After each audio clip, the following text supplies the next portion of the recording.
হায়দ্রাবাদ নামক এলাকায় এখানে আমরা জেলা প্রশাসন গাজীপুর, র্যাব, আনসার, স্থানীয় যে পুলিশ বাহিনী সকলে আমরা যৌথভাবে একটা অভিযান চালাই।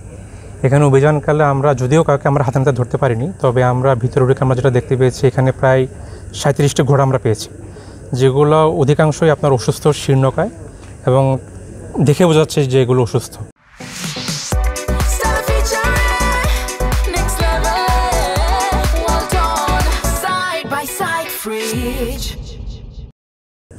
এবং আমরা স্পটে প্রায় 5 মণ ঘোড়ার মাংস পেয়েছি এবং বোঝা যাচ্ছিল যে তারা এগুলো বিক্রির উদ্দেশ্যে এখানে তারা এই কর্মকাণ্ড করছিল।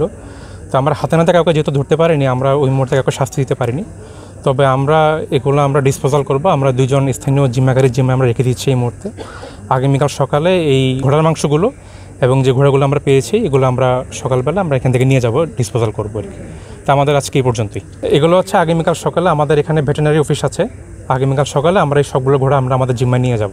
আর এখানে আমরা 2 জন জিম্মাগারি রেখে যাচ্ছি, ওনাদের জিম্মায় রাত থাকবে এখানে। আর স্থানীয় পুলিশ আছে, ওনারা ওনাদেরকে সহযোগিতা করবে।